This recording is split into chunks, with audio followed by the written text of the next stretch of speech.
네, 반갑습니다. 부동산 전망하는 남자 골든마우스 인사드립니다. 아직까지는 경기가 아직 안 좋은 거는 사실이지만 수출은 여전히 어려움을 겪고 있는 가운데 국내 내수 경기는 일부 살아나는 모습을 좀 볼 수 있는데요. 살아난다는 제가 이야기를 드렸던 이유 중에 하나는 코로나 이후 인구들이 이동하는 인구가 처음에 코로나 사태가 시작된 이후 4주차 대비해서는 전년 동기 대비 약 41.9%가 감소했습니다. 이 자료는 통계청 자료인데요. 또한 5월 첫째 주 황금 연휴도 있었겠지만 5월 첫째 주 기준으로 해서는 작년 동기 대비 83%가량 많이 회복한 가운데 5월 둘째 주는 75%, 85%, 약 80% 정도 회복한 걸 보면 국내 경기는 내수 산업 같은 경우는 아무래도 좀 살아나는 기미를 볼 수 있습니다.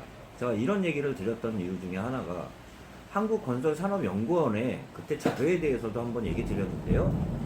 오늘 지금 바깥에 비가 오고 천둥까지 치네요.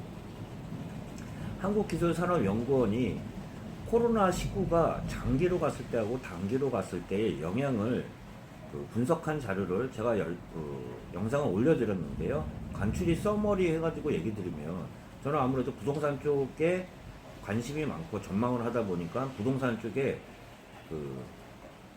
자료들을 많이 보게 되는데요. 그 자료에 따르면 그렇게 분석을 하더라고요. 단기로 갔을 때에는 사스 수준으로 케이스 1을 보고 케이스 2는 경제 위기 수준의 케이스를 2로 해가지고 그때 내가 올려드렸잖아요. 간단히 요약해드리면 케이스 1이 단기로 끝났을 때에는 업무용인 주거용보다는 상업시설이나 업무용이 타격을 받을 거라고 하지만 주거용은 별 영향은 받지 않을 거라고 그렇게 전망하지만 그게 경제 위기와 같이 1년 이상 지속된다 그러면 주거 쪽으로도 영향을 미칠 거라고 얘기를 드렸는데 오늘 통계청 자료를 보면 수출은 아직 어렵지만 국내 내수 경기는 일부 살아나는 모습도 보이면서 요새 좀 차별화라고 그러잖아요.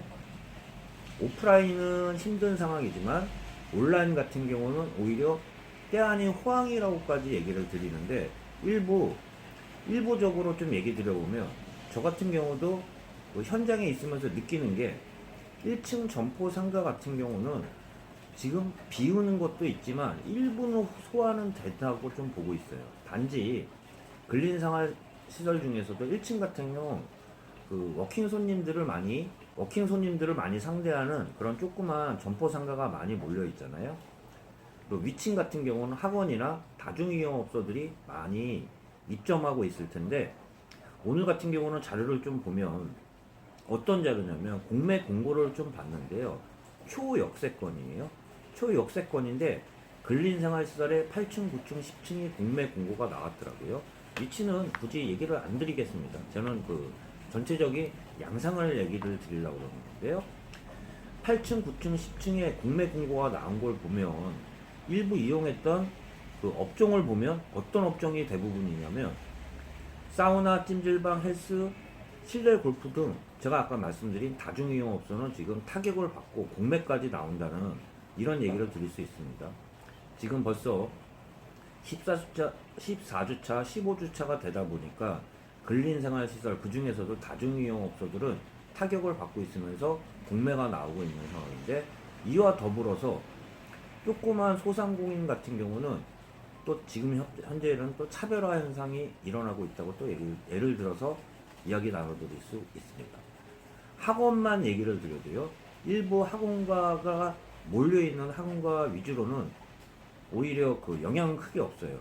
그렇지만 나홀로 학원가라고 할 수 있는 아파트 입주할 수 있는 그런 근린상가들의 학원들이 띄엄띄엄 있는 데들은 타격이 좀 있더라고요. 타격이 있으면서 나가는 사람도 있지만 새로운 세입자를 못 구해가지고 어려움을 겪고 있으면서 공실로도 나는 것들이 다중이용업소나 오피스 같은 경우는 그런 경우가 있는데요.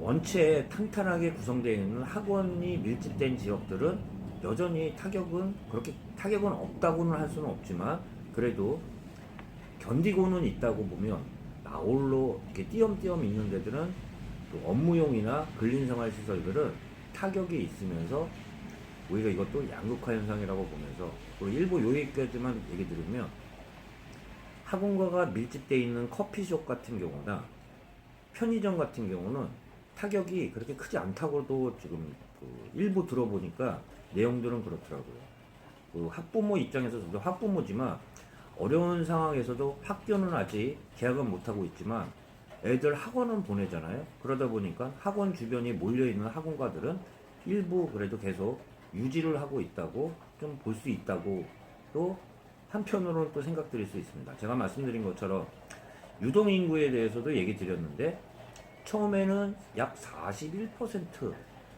정확한 수치로 말하면 41.9%까지 인구 이동이 감소했는데 5월 13주차 대비해서는 75%, 83% 가까이 회복됐다고도 볼 수 있어요.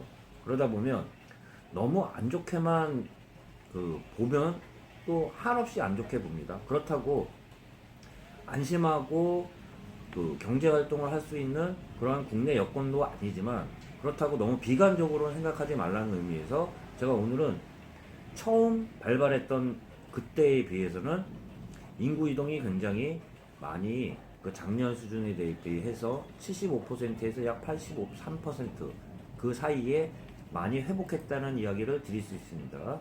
그 중에서도 코로나가 발발했을 때와 지금의 현상을 보면 인구 이동이 회복한 지역을 보면 관광지 같은 경우는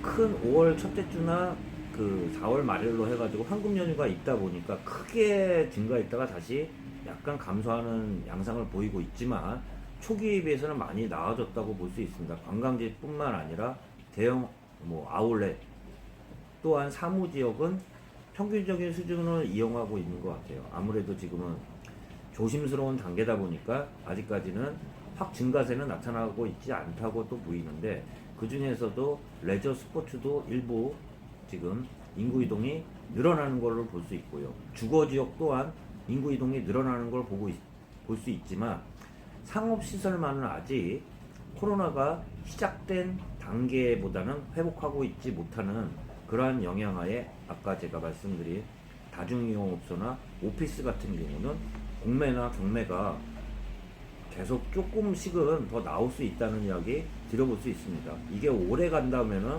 주거용에도 타격을 받겠지만 지금 이 상태에서 점점 완화가 되면서 애들도 지금 계약을 앞두고 있는데요. 단계적으로 계약을 앞두고 있는데, 그러다 보면 주거용까지는 큰 영향을 미치지는 않지 않을까, 그런 우려 섞인 우려는 하지 않아도 되는 그러한 상황이라고 좀 얘기 드려볼 수 있습니다.